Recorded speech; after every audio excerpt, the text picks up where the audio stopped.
Okay, everyone, it's Praetorian. This is my first YouTube video. I'm redoing this. I uploaded one originally, and it didn't turn out the way I expected. Apparently, the sound did not go through.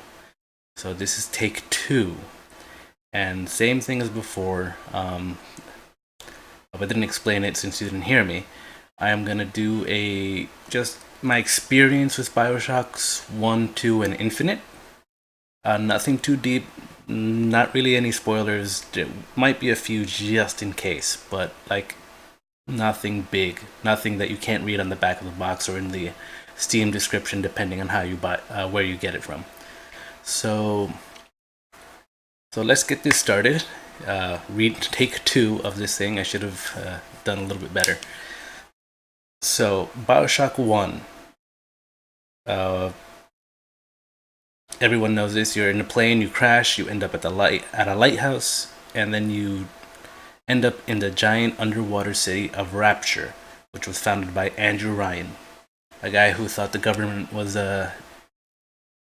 putting too much weight on top of people, so their work was never rewarded. So that's basically where you get off, where you start off.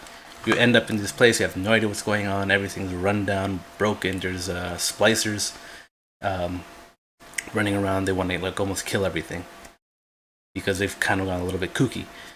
So that's basically where the game starts. And my experience with the game so far is like, I'm just gonna start out with the atmosphere of the game and the environment, and you feel it. Like you're in this game, you're into it. You're in a tight, damp area. You know, water's leaking in, pipes are broken, doors are broken in, debris everywhere, fire, glass broken. There's no space to move around to run. Like areas are sealed off and everything. Things are crumbling around, and it's dark. There's like no light anywhere. So you're basically in an enclosed area. It kind of makes you feel claustrophobic. So you get that almost right away. And then there's the added bonus of being hounded down by splicers.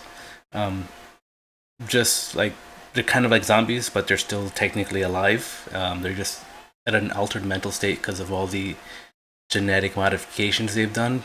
In this game, they kind of imply that they do genetic modifications to make things a little bit easier. You know, you could shoot fire, electricity, move things around with your mind. So that altered their mental state, and they ended up turning to splicers. So they're hounding you every time, and they actually get pretty creative. They're not just all, they're not just all like just mass produced. You know, you get your normal splicer, which is, they have weapons, they fight you, they shoot at you. Then you get like some other splicers that have special powers, like they can transport, they shoot fire at you, electricity, and all that other stuff. At some point, you do meet the Big Daddy, which is it's kind of almost like a mini boss. Or it feels like an actual boss anyway, because you get this large bipedal tank. And they're pretty creative when it comes to this. So you have a drill or a gun, protecting what everyone knows, a little sister. And you basically have to go around killing some of them because you need the little sisters to either, and this is where the choice mechanism comes in, free them or kill them, and you get Adam either way, depending how much Adam you get. So there's that. And you basically you're just going around. You got a little voice on your shoulders telling you like, hey, let's do this, let's do that, to get you out of Rapture. And to steal a quote from another YouTuber that I watch, you're basically late to the party, and now you have to figure out what the hell's going on. And that's the entire game. There's a few plot twists. The story is pretty good. That choice mechanism is reduced down to the little sisters. Aside from that, you really don't have. They explain really well the illusion of choice, and it's actually pretty clever. And there is a lot of political commentary in the game. I'm not going to get into that because that's not my place to be. Not my place to say anything. A lot of fun. I spent maybe a solid 20 hours on this game because I played rather slowly. Some people might get more, some less, but it's a really good game. You should definitely. It's a thinking man's game. Now on to BioShock 2, which is a disappointment. Not to say it wasn't fun. I did enjoy it, but it wasn't it wasn't BioShock 2 1, and I played Infinite 2, so it's like that middle child that you're kind of like, ugh. Because there is a theme of in BioShock 2 called defying expectations. Your character does it, the game itself does not. So BioShock 2, you're playing a prototype Big Daddy named Delta, and you have to go around. Basically, you get to choose whether you save or not save little sisters in this game because they've been kidnapped and brought to Rapture and turned into little sisters. These little girls just randomly kidnapped. So um, when I first played it, I because I played Bioshock Infinite before a few years back, and now I'm playing Bioshock 2. Since I know that background, I could kind of see how Bioshock 2 is more or less the first draft of Bioshock Infinite. That's kind of what they were going for, I think, or at least at the time. And there's a lot of religious undertone. One of the new figurehead in Rapture City is basically made a religion, and she basically has control over the splicers. The choice mechanism is still there with the Little Sisters. That you do have other choices in um, with some other NPCs that you meet in the game that you get to kill them or spare them, and they all have their backstories and they'll have their relationship to you. So we get that. Um, what I did like about Bioshock 2 is the pacing. It's the same environment, but since you already had that initial feeling in the first one, it doesn't really do much for you in the second one. But what I did like is that there is a little in between like stages. There is like a little underwater level, like a little segue that's underwater. You just kind of walk through, and that's it. No enemies, no nothing. You're safe. I wish they kind of had that in this first game. The first game, they almost every second I felt like you were being attacked. Like as soon as you finished off a group of people, you run into a security camera, you run into a turret, or you run into more splicers or a Big Daddy. This game itself, it paces it so you don't actually get stuck in a constant struggle fight. But they do add that, so you do get that break. I wish they took that underwater segment and put it in the first one. So then you can kind of get like, okay, I can breathe for a little bit. I know I'm going to be safe. I don't have to worry too much. And that's basically it for the second game. Not really much to say there. It's actually, like I said, if you get to play Bioshock Infinite to kind of get a feeling for Bioshock 2. It's kind of weird that way, but it's different. It's different from the first one, which is good. Doesn't really jump off. It's not bad, but it's not. There's no doesn't leave a good impression. That's all I'm gonna say about that. And now we're on to Bioshock Infinite, which is actually by far my personal favorite between all three of them. And I loved Bioshock 1, and Bioshock Infinite was more for me because you're in your name is Booker DeWitt.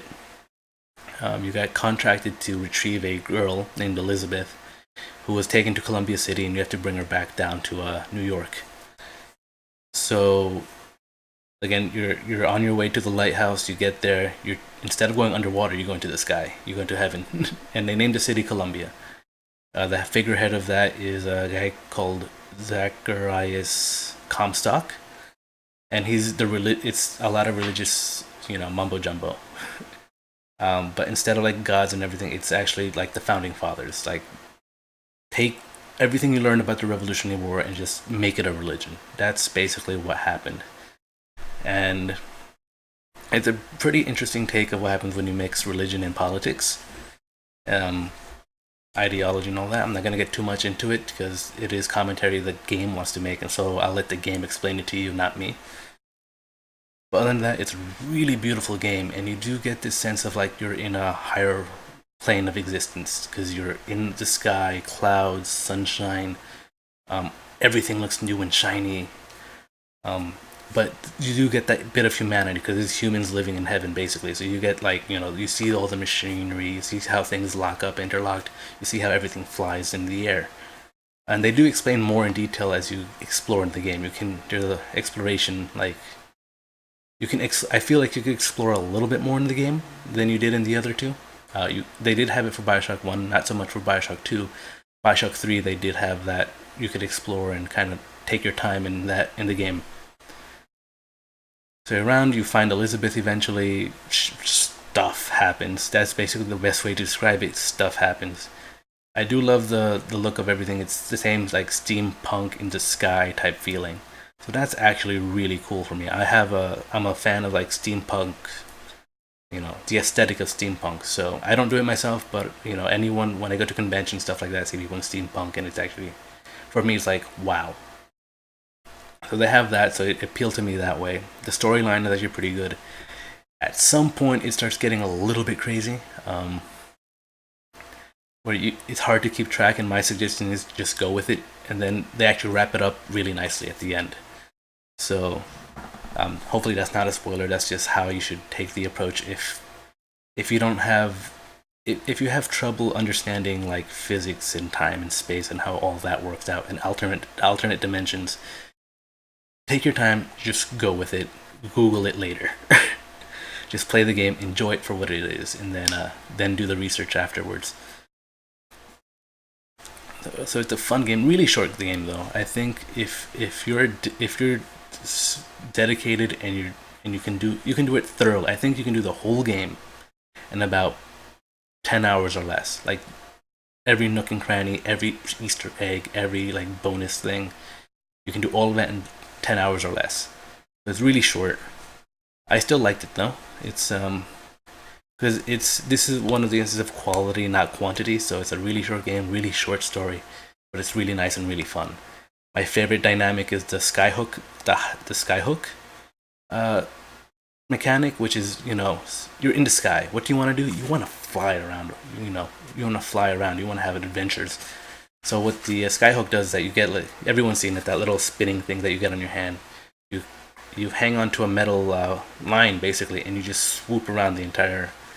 Well, depending on which level you're on, you swing around the entire level, and you could jump off, climb on hooks. So they really take advantage of the open air environment. It's still not sandbox. It's not like you can go anywhere you want, but it is like you get that feeling of hey, look, I'm flying to the sky. You do get aerial battles, which is actually pretty good. Zeppelins, not airplanes, though. That's the only thing, but it's still pretty cool. There's a lot going on in this game, so you kind of really have to pay attention if you're interested in the story.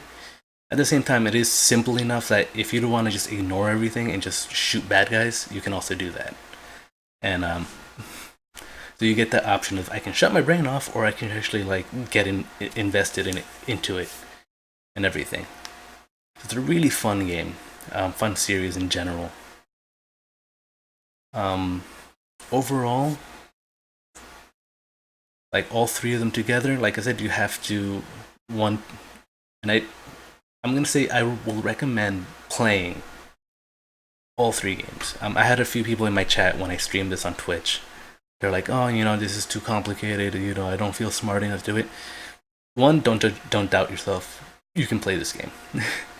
You don't have to be that smart to actually understand what's going on. You just kind of have to have the patience and kind of go like, and pay attention and go like, "Okay, I can see what they're saying," because they throw words at you. They throw scientific terms, like made up terms and everything. So, but there's a story behind it. Relax. You're not that dumb. No one is. So just have fun with the game. And then on top of that, yeah, play it like that. 1, 2, and 3. I had the advantage of with the second game. I played BioShock Infinite beforehand a few years ago, so I kind of understood what they were trying to do in BioShock 2. So my take on BioShock 2 is that it was the actual first draft of BioShock Infinite. Whether or not that's true, I don't know, but that's what it felt like. That it was the original draft of BioShock Infinite, because you get the religious thing, you get the sacrificial lamb, so to speak. Um, your character is hated for some strange apparent reason, and you don't know exactly why. Um, there's like different actors going on, like different conflicts and all that other stuff, and it gets really crazy. Uh, Bioshock Infinite does it a lot better, and it's a lot more interesting. But there's a lot more stuff going on. While Bioshock 2 is kind of like, why do I care? I'm just a big daddy fighting. So overall, good series, good game. I recommend all of you play it. Um, so I think that's it for me right now. I don't have anything else to add to this that hasn't been talked about before. Like I said, I want to keep this spoiler free. It's just my experience with the game, not really delving into the details on what does everything mean. I so like I said, my overall experience very pleasant. A lot of the first one appealed to my inner instincts like fight or flight. Second one's kind of like a letdown, but you can kind of see where they're going. Like you kind of if you think about it a bit, you can go like, okay, I see what they're trying to do. And the third one is just fun. They just went screw everything. We're just gonna have fun with it, and we're not gonna worry too much about making things make sense because it does get a little bit crazy in the plot line. So that's it. Thank you for watching my first video. Hopefully I can get more content for you guys up and running soon.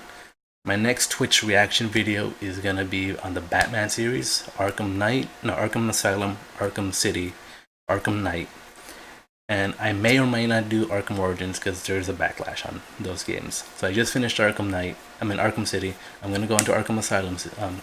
I finished Arkham Asylum. I'm gonna go into Arkham City soon, and I'm gonna see if I can get Arkham Knight. I think I have Arkham Origins. I'm not exactly sure, but I will try to get that for you as soon as possible. So thank you. I apologize for the first video being a flop, like it didn't work out, and the sound didn't go through for some strange reason. So thank you for hanging in there. Thank you for watching this video.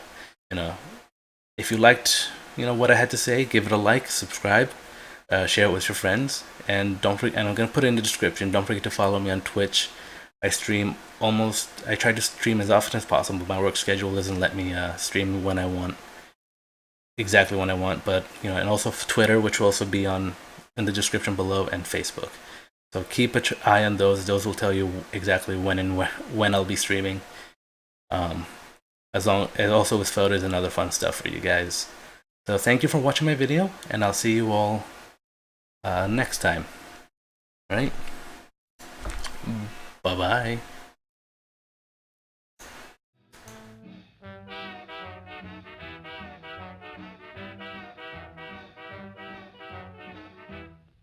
Of all the boys I've known, and I've known some, until I first met you, I was lonesome. And when you came in sight, dear, my heart grew light, and this old world seemed new to me. You're really swell, I have to admit you.